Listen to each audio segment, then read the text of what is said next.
Hello students, welcome back. In today's lecture, we're going to begin our discussion on the internal anatomy of the heart using an interior view. Shown here is the surface anatomy of the heart. We will remove this to expose the internal anatomy.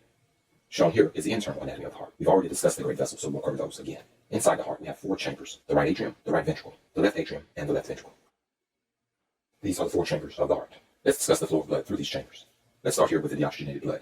Deoxygenated blood enters the heart through one of the vena cavae. Shown here, the deoxygenated blood enters the heart through the superior vena cava and enters the right atrium. The myocardium of the right atrium contracts, compressing the right atrium, pushing the blood into the right ventricle. The myocardium of the right ventricle contracts, sending the blood into the pulmonary trunk. However, some mechanism must be in place to make sure that the blood doesn't return to the right atrium. We will discuss this later. The blood then leaves the pulmonary trunk and goes to the lung to become oxygenated. The oxygenated blood then re-enters the heart through the pulmonary vein and enters the left atrium. The left atrium contracts, sending the blood into the left ventricle. The left ventricle contracts, sending the blood into the aorta.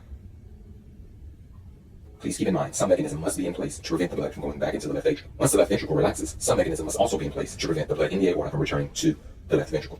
There are four valves of the heart that we'll need to discuss. Two of the valves are internal, one between the right atrium and the right ventricle. This is a very high pressure valve since the right ventricle is involved. One between the left atrium and the left ventricle. This is another high pressure valve since the left ventricle is involved. One between the aorta and the left ventricle. This is a low pressure valve because you simply want to prevent the blood from falling back into the left ventricle. And a valve between the pulmonary trunk and the right ventricle. Again, a very low pressure valve because you simply want to prevent the blood from falling back into the right ventricle. This lecture will be devoted to discussing the two low pressure valves, the one between the right ventricle and the pulmonary trunk, and between the left ventricle and the aorta. Let's discuss the one in the aorta first. I've already drawn these valves, so I'm just going to show them here. Shown here is the valve we'll be discussing. When the left ventricle contracts, the blood flows into the aorta. The pressure forces this valve to open. This valve has three cusps, and they're kind of like cups. Let's represent the opening of this valve here. Once the valve opens, the blood passes through. However, when the ventricle relaxes, the blood attempts to re-enter. But when it does, it goes into the cup and closes the valve. The blood fills up the cups and recloses the valves and doesn't re-enter the ventricle. However, there's a hole in the valve here, and the blood can enter this hole. And this opening leads to the left coronary artery. And on the right side, there's also an opening that leads to the right coronary artery.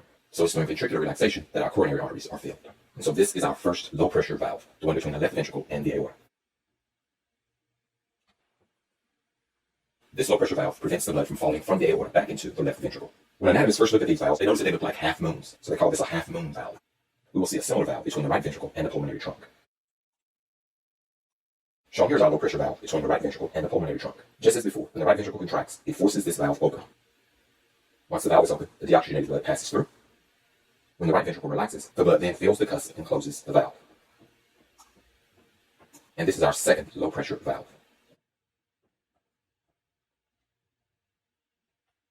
This valve is also a half moon valve. This valve, as before, has three cusps. The valve between the left ventricle and the aorta also has three cusps.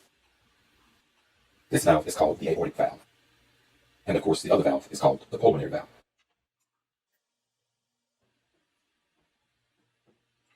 Since both of these valves have a half moon shape, they're referred to as semilunar valves. Semilunar literally means half moon.